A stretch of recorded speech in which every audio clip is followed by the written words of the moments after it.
Welcome back to our news bulletin. In New Delhi, authorities have imposed a curfew in 4 areas as violence rages in the Indian capital during the official visit of US President Donald Trump. 10 people have been killed and over 150 injured in clashes during protests against the disputed citizenship law. More in this report. Violence over the citizenship law has taken the spotlight away from President Donald Trump's visit to India. As Trump tours New Delhi, several houses and shops were set ablaze and barricades torn down during the riots. Members of the right-wing RSS vandalized a mosque in the Ashok Nagar area during riots with protesters rallying against the law. Meanwhile, Mumbai has been put on high alert after the clashes in New Delhi. This is the deadliest violence the Indian capital has seen in decades. 34 people have been killed since protests against the disputed citizenship law began in December. US President Donald Trump has once again offered to mediate between India and Pakistan on Kashmir. He said this while addressing a press briefing amid violent clashes over the citizenship law in New Delhi. More in this report. India's move to revoke Kashmir's autonomy and put it under curfew has ramped up tensions in South Asia. Pakistan has repeatedly warned the world that the dispute has the potential to escalate into a nuclear war. And the issue once again made headlines when US President Donald Trump talked about it during his first official visit to India. My relationship with both gentlemen is so good, and we're seeing what we can do about it. Anything I can do to mediate, anything I can do to help, I would do. They're working on Kashmir. Kashmir has been a thorn in a lot of people's sides for a long time. And there are two sides to every story, but they've been working on that very hard. The president said he also talked about religious freedom with Indian Prime Minister Narendra Modi. But when asked about the violence during a press briefing, Trump evaded the issue, saying that although he heard about it, it is up to India to handle. What is your position at the moment on India's Citizen Amendment Act at the moment? I don't want to discuss that. I want to leave that to India, and hopefully they're going to make the right decision for the people. That's really up to India. Earlier, in a joint statement, the two leaders said both sides have failed to reach a trade deal. However, Trump said if the deal happens, it will be towards the end of the year. Moving on, Qatar has invited Pakistan to the signing of the US-Taliban peace deal. Washington and the Taliban are set to sign the peace deal in Doha on 29th February. Meeting Foreign Minister Shah Mahmood Qureshi in Islamabad, Qatar's ambassador handed him a formal invitation. Qureshi said Pakistan welcomes the signing of a peace agreement between the Taliban and the US. He said the deal will hopefully lead to intra-Afghan dialogue. Qureshi said Pakistan has always maintained there is no military solution to the Afghan conflict. The foreign minister said Islamabad will continue playing its role for peace and stability in Afghanistan. Turkey-backed rebel fighters have recaptured a town in northwestern Syria after clashes with government-allied fighters. Ankara state media and a war monitor said opposition forces seized the key town of Nairib. The town is considered a gateway to the strategic town of Saraqib, which lies close to a junction between two major highways, M4 and M5. A Turkish official said its military supported the rebel offensive with shelling. He also said there had been no clash between Turkish and Russian forces in yesterday's advance on Nairib. Syrian Observatory for Human Rights said the clashes killed dozens of pro-regime troops as well as opposition fighters. This month, 16 Turkish military personnel have been killed by Syrian forces in northwestern Syria. Yesterday, the UN said the latest fighting was coming dangerously close to the displaced people's camps, risking an imminent bloodbath. Turkey says there is no consensus yet on a proposed March 5th summit with Russia, France and Germany on Syria's Idlib. In a press conference, President Recep Tayyip Erdogan said he may meet Russia's President Vladimir Putin on that date. Erdogan said a Russian delegation is set to come to Turkey on Wednesday to discuss the situation in Idlib. He said there is no full agreement yet between French President Emmanuel Macron, German Chancellor Angela Merkel and President Putin. On Saturday, Erdogan said Turkey has set out a roadmap for Syria after speaking with 3 leaders. Meanwhile, the Kremlin said it is discussing the possibility of holding a 4-way summit. The conflict in Idlib escalated again at the start of February after government and militant forces renewed attacks. Turkish President Recep Tayyip Erdogan says 2 Turkish troops have been killed in Libya. Ankara provides military support to the government of national accord, which is based in the capital Tripoli. However, Erdogan said did not say when the soldiers died. On Saturday, he acknowledged an unspecified number of troops had been killed in Libya. Since April, Tripoli has been under an assault by forces loyal to renegade military commander Khalifa Haftar. Earlier, Haftar's Libyan National Army claimed they had killed 16 Turkish soldiers in recent weeks. Meanwhile, Libya's warring sides have suspended their participation in UN-sponsored peace talks aimed to end more than 10 months of fighting. The UN Security Council has called on all parties to maintain their support for a 2-state solution to the Israel-Palestine conflict. In a statement, UNSC said Council members support a 2-state solution where Israel and Palestine can live in peace. It also criticized Israel's recent threat to build thousands more homes in East Jerusalem. Meanwhile, Israel continues launching airstrikes on Gaza for the 2nd consecutive day. Prime Minister Benjamin Netanyahu says Israel will continue bombing Gaza. German Foreign Minister Heiko Maas says the U.S. withdrawal from the Iran nuclear deal and Russia's breach of the INF Treaty threaten global security. Maas met with representatives from 16 countries as part of the Stockholm Initiative. The initiative is aimed at reversing the global trend towards global nuclear rearmament. The group's aim is to find a way to restart global nuclear disarmament and to strengthen nuclear non-proliferation agreements. Maas is due to discuss the results of Tuesday's meeting with the UN Security Council in New York this week. We have noticed that in the question of nuclear proliferation and armament, there is a pushback, but in the wrong direction. That is why we are trying to speak with both the non-nuclear nations as well as the nuclear states to see if we can find a way to get results together to reverse this trend. Austria and Croatia have confirmed their first cases of the novel coronavirus. Health officials in Austria said there are 2 cases in the province of Tyrol. Tyrol governor said the cases are 2 Italians living in the province who were infected in Italy's Lombardy region.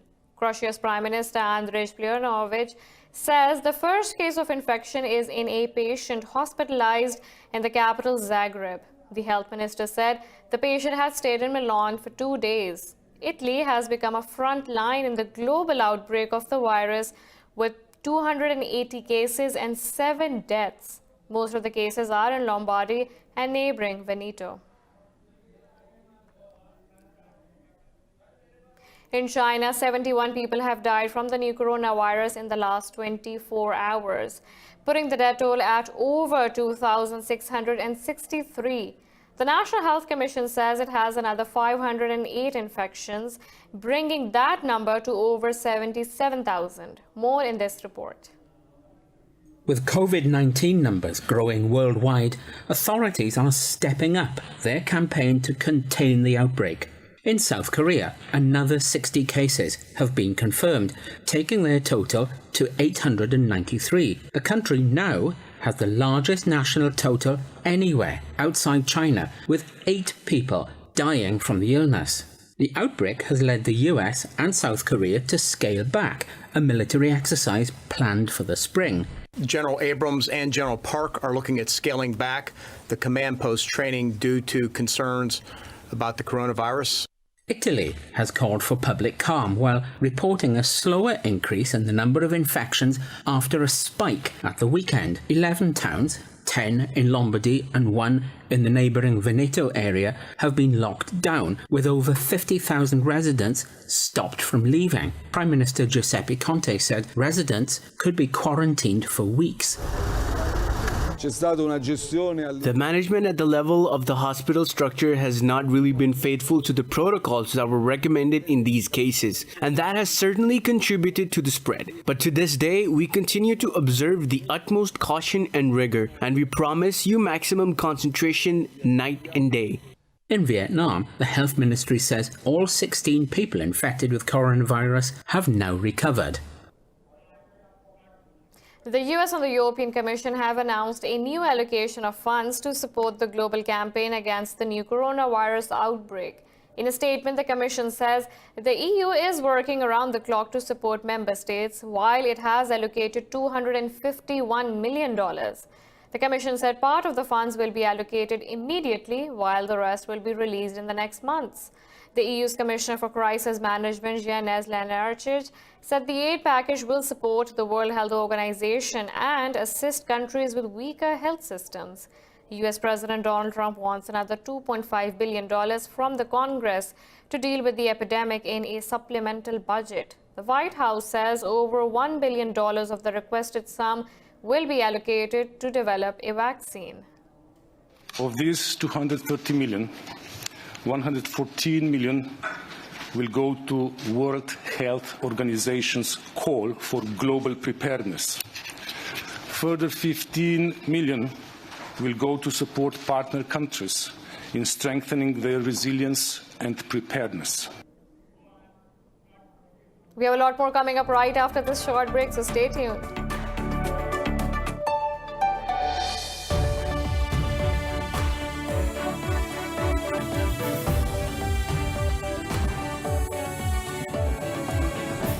Welcome back to our news bulletin. Malaysia's king has called a meeting of all members of parliament to decide the next prime minister. This comes after the king reappointed Mahathir Mohamad as the country's interim prime minister after his surprise resignation. Mahathir's resignation came amid rumors that his party was planning to form a new government excluding Ibrahim Anwar. Ibrahim had accused his party of plotting to form a new government with the United Malays National Organization. The tussle between old rivals Mahathir and Ibrahim has shaped Malaysian politics for decades. Tensions has persisted despite the alliance's win in the country's 2018 elections. In Thailand, hundreds of students are protesting in Bangkok against the dissolution of the popular opposition party Future Forward. Across the city, students gathered at Mahidol University and chanted slogans against Prime Minister Prayut Chan-o-cha. Tension has been rising since Friday when the Constitutional Court dissolved the party. The third largest party in parliament was dissolved for taking loans from its founder, Sanathan Jayongan Rungakit. Around the country, the court's decision sparked protests through the weekend and was widely condemned by democracy advocates. The Prime Minister of East Timor has submitted his resignation to the president after the ruling coalition collapsed.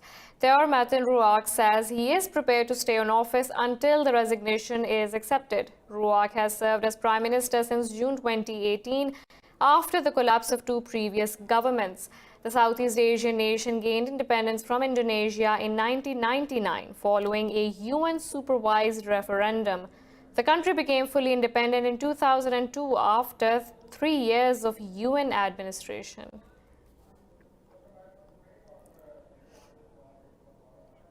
"147 people have been murdered in Brazil's northeastern state of Ceará in the first 5 days of a military police strike. Over 200 officers are suspended, while 37 have been arrested as the strike entered its 7th day. The homicide rate is 5 times higher than usual, which has led to the cancellation of carnival festivities in several cities. Brazilian law prohibits police officers from going on strike, while a court in Ceará said those defying the ban can face prison. Security has been strengthened by 2,500 soldiers and police officers who have not joined the strike. In this first moment, we in theory are releasing some type of personnel who did not join the strike from the military police, so they can be redistributed and meet the priorities of the moment. In Slovakia, far-right leader Marian Kotleba, who is on trial on hate speech charges, could be the kingmaker in next week's parliamentary elections. His LSNS party is competing on a Slovakia First pitch, saying the government should put Slovak citizens before Brussels. This report will now tell you more. The LSNS has muted some of its more controversial rhetoric as the elections draw closer. But in the past, party leaders have expressed respect for Joseph Tiso, Slovakia's Nazi Germany allied World War II era leader. Critics of the party say it has nothing to offer but hate and the victimization of marginalized communities. They don't have any solutions. They attack certain groups, minorities. They make their stand against the weakest instead of offering an alternative. They don't have any program. In 2016, the LSNS took 5th place with 8% of the votes in the parliamentary elections. But polls show its approval rating currently stands at 13%. In 2016, its tally was 3 times as much as the polls had forecast. This puts the party in a position to determine who leads the country by the end of the month. The ruling Smer party is struggling to clear the 5% threshold needed to get seats in parliament. As such, it may turn to the LSNS to form an alliance. The rise of the LSNS party is not really their own success. It is rather the other party's inability to attract those who are leaning towards voting for LSNS. LSNS leader Marian Kotleba faces 4 to 8 years in prison if he's convicted of backing calls to suppress individual freedoms on racial and religious grounds. 2 other members of his party are also on trial, facing charges of propagating hate speech against Jews, Muslims, and Roma Gypsies. The next hearing in Kotleba's trial has been postponed to 4th March, just after the elections. The British government has banned 2 domestic right-wing terror groups, making their membership punishable by 10 years in prison. The decision is a response to the rise of neo-Nazi extremism in the UK. In a statement, the government said it will ban the Sonargrig division and the System Resistance Network. UK Home Secretary Priti Patel said recent attacks in Britain and Germany have highlighted the threat of violent extremism. She said banning the groups will make it harder for them to spread their hateful rhetoric. Meanwhile, the UK's domestic intelligence agency MI5 has assumed responsibility for rooting out far-right terrorism from the police. The Pentagon has committed to the ethical use of artificial intelligence by armed forces. In a statement, U.S. Secretary of Defense Mark Esper said America remains committed to responsible and lawful behavior. Esper pledged to establish explicit and well-defined uses for the AI technology. He said the technology will be governable as the military will be able to deactivate systems that show unintended behavior. After 15 months of talks with U.S. technology giants and other stakeholders, previously vague principles were defined. The AI proposal has been a controversial one amid concerns that the machine itself cannot make ethical decisions. Russia has called on the U.S. to restore dialogue on global information security. Russia's envoy for international cooperation in information security, Andrei Krystych, urged the U.S. to coexist and interact in cyberspace. Krystych said Russia is interested in bilateral cyber agreements with the U.S., irrespective of the political situation. He said both countries need to address the pressing issues of cyber terrorism and cyber fraud. The diplomat called for establishing cyberspace rules, saying state-level abuse of technologies can lead to large-scale armed conflict. He called for a broad international discussion, saying the lack of cyberspace regulations affected every country. In the upper sea of Corte, just off the coast of Mexico, activists have rescued a humpback whale caught in illegal fishing nets. This report has details. The Sea of Cortez on the west coast of Mexico was once called the world's aquarium. The vaqueta is a species of porpoise ubiquitous to the northern part of the Gulf of California. But the vaqueta is now on the brink of extinction. Members of the Sea Shepherd Conservation Organization had been patrolling the area, which is a vaqueta refuge, when they came across a humpback whale.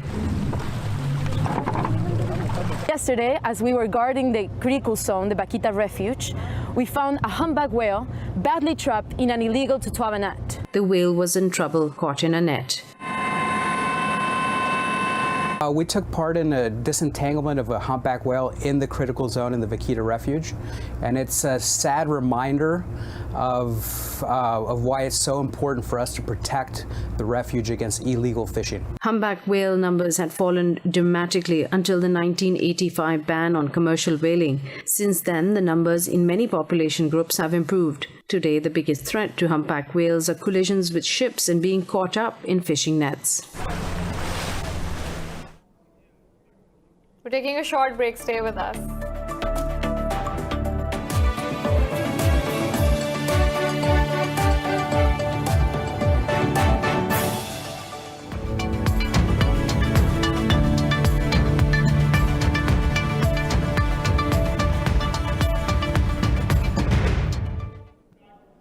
EU ministers are set to vote today to approve their mandate for post-Brexit trade talks with the UK.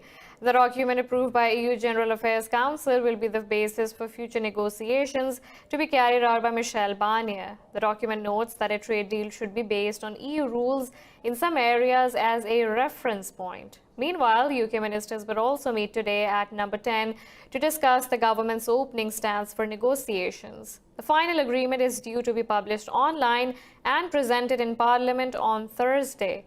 UK Prime Minister's spokesperson said London's primary objective in the talks is to ensure restoration of economic and political independence.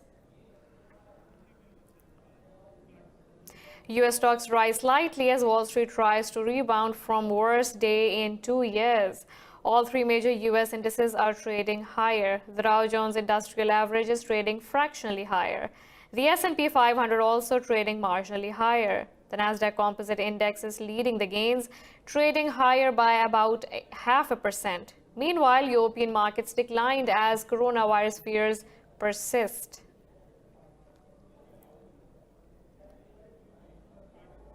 Stock markets across Europe are trading higher following yesterday's slump, which wiped out about $1.5 trillion from global equities. Major stocks have bounced back as investors are jumping to capitalize on sell-off. London's FTSE 100 is trading about 0.5% higher after insurer Prudential plc shares rose about 3%. CAC 40 in Paris has gained a fraction. Frankfurt's DAX has gained marginally as airliner Lufthansa stocks rise over 0.5%. In Asia, Nikkei 225 slumped, closing over 3% lower after shares of fast retailing dropped over 4%. Seoul's Kospi gained over 1%. Meanwhile, international Brent crude oil price is trading fractionally higher.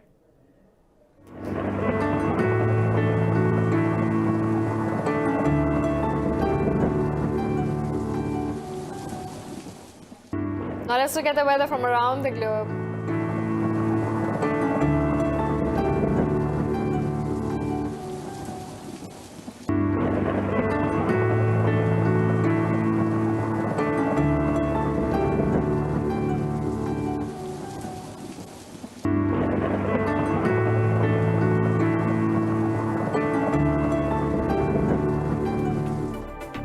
This is all for now. For the latest updates, you can follow us on social media at Indus.News.